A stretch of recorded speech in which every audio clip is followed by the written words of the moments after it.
Okay, let's go. Shall we try?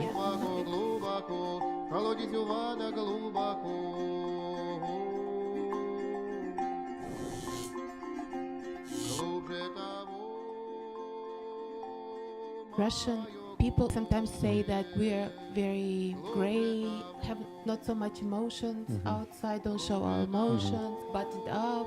How do you think? What is it? Compared to what people feel, that's probably true. Yeah, compared to what people To what feel. people right, feel. Yes, Yes? yes, yes. And maybe Russians believe that maybe one of the roles in Russia is if I'm coming out as who I truly am, I'm too much for everybody.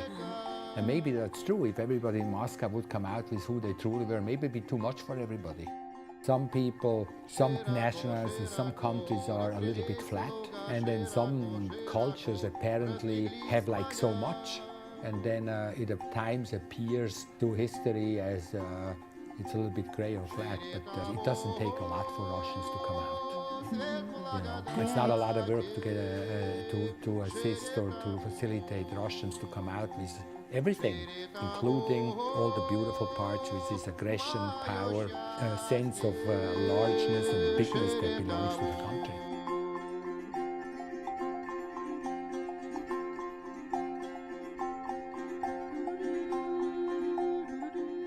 Was thinking relationship between business and power in Russia. Lots of businessmen in Russia say that the government is too, suppressive and it's really Too hard, powerful. too powerful, and it's really hard to make business, and it's actually scary to have business in Russia because you're always under a fear.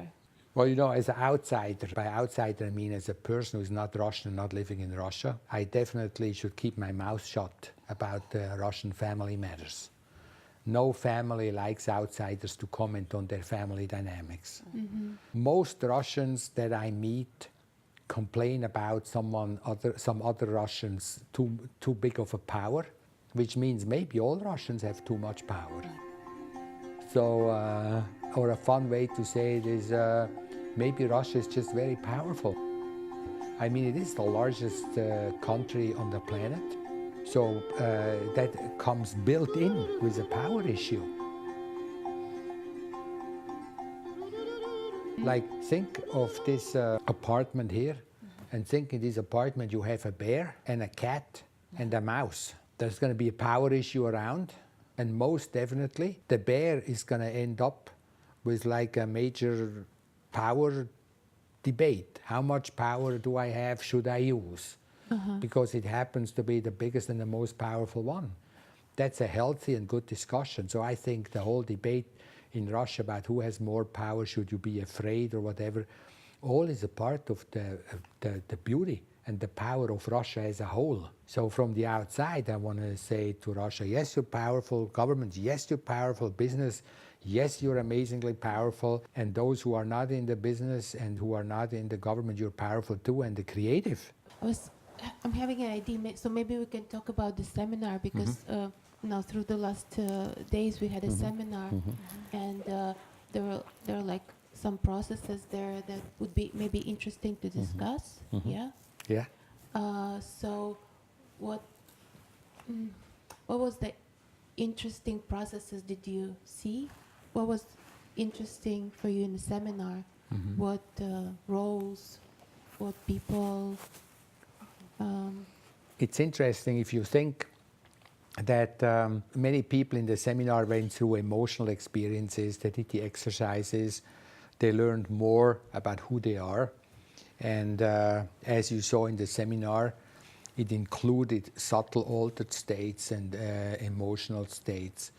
And overall, many people said they liked and learned from that. The group process, we sorted, if you remember, from a bunch of various topics. And the group decided to work on passivity and resignation. And that is what we call a ghost role. Passivity and resignation usually is not being owned as such. With other words, people suffer from it. They think, I don't have enough energy, I'm tired, but they don't think of themselves as, I'm passive, I have resigned. for example, we worked with an individual, and then he said, for example, I sometimes wake up in the morning, I'm tired. So I thought it was interesting how the group says, we want to work on something that we think is a Russian, we as a group experience at times is a Russian phenomena. And then an individual that actually complains about that state. And people didn't remember that anymore. You can see like non-local effects. So the group worked there. And I thought the part that was very interesting that in my mind that came out was what looks like passivity and resignation on the one side actually turned out in its essence to be a sense of openness to one's fate and a hope and a trust into the power of the land and the power of Russian history and soul. That's a very special Russian perspective in my mind. I live in Russia, I live on Russian soil, and Mother Russia, in her own way, will take care of it over time. I don't have to do as much as I might think. It's very deep, it's very deep.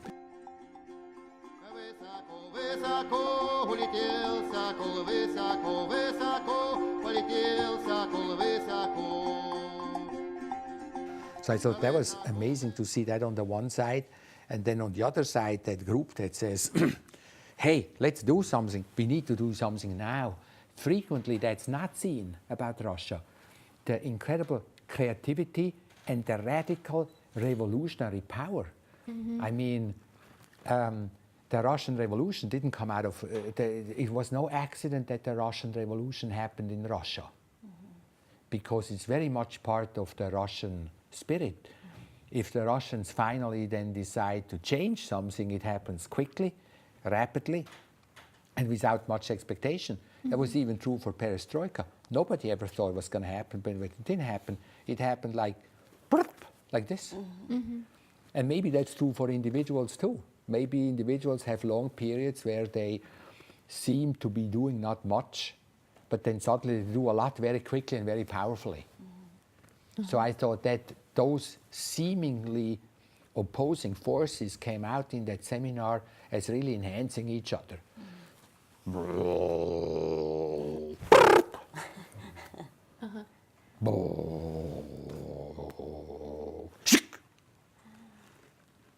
Versus work, pause, work, pause. You follow? It's a very different rhythm and style. So you saw that in the group process, and you saw that in the various states that came up. And then like in your work, for example, where you say we need structure, it has to be in a way how it's always been done, tradition. In the tradition you can see a rigidity and a not wanting to change quickly, which many Russians will know. And we experience our various organizations as small governments who don't allow us to develop. Yeah? Yep. And then on the other side, individuals who say, well, but I need to develop and I'm going to do something anyhow, and I need the freedom to experiment.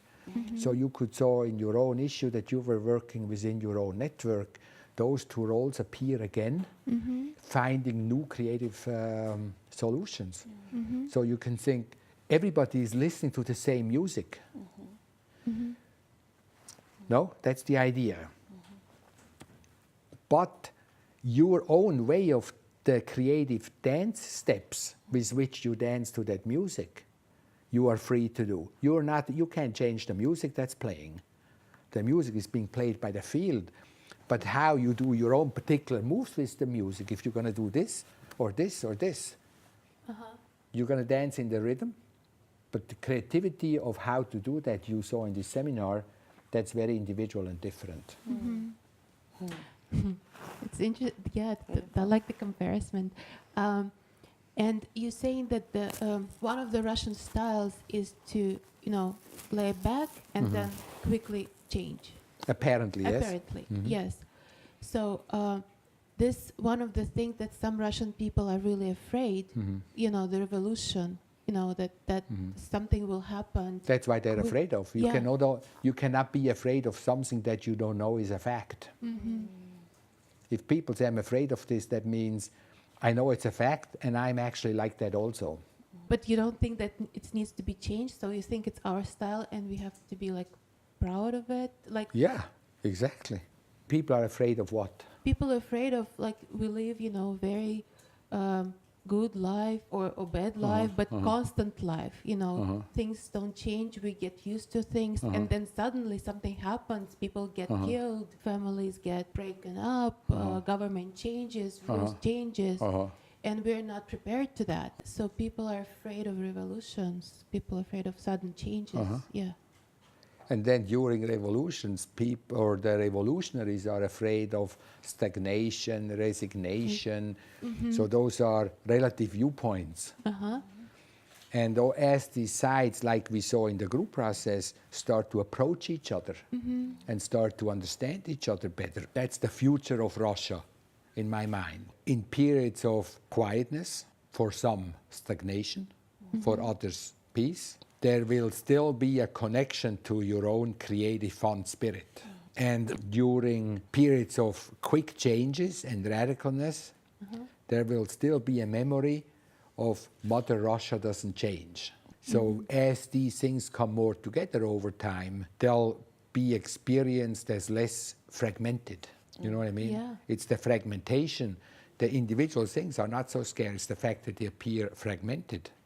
That's what's scary about it. And at the seminar, you said that group process showed the future of Russia. Maybe you can say a little bit about that? That the two sides So, are making more direct contact with each other. even if it means fight? Had a discussion the other day with a Russian person who said, he said to me, I don't know what happens with democracy in Russia. Yes? I'm sure you heard. Yeah. There is now tendencies that this and this happens. And from our viewpoint, we would say, well, actually, democracy, if democracy happens or not, I can't say. I don't live in Russia. But from that perspective, I know the fact that he can say that shows that democracy is happening. Right. No, democracy doesn't mean democracy. Democracy means, among other things, you complain about the fact that democracy isn't happening. Right. Can you follow Yeah, that? yeah. So there is contact and there is dialogue. People do talk and write about it. Russia is, in my opinion or our opinion, is a changing nation with a lot of polarities. And there will be and appears to be a lot of contact. The more contact between these polarities, the better. I don't think the government, from our perspective, we wouldn't say the government needs to change or the business needs to change. They need to have contact, and some of that contact is going to be conflictual and harsh. That belongs to developing a society.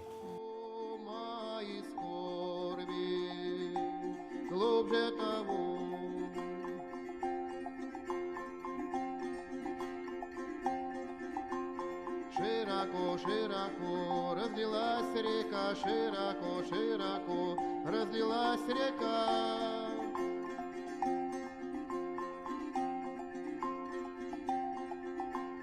Широко, широко разлилась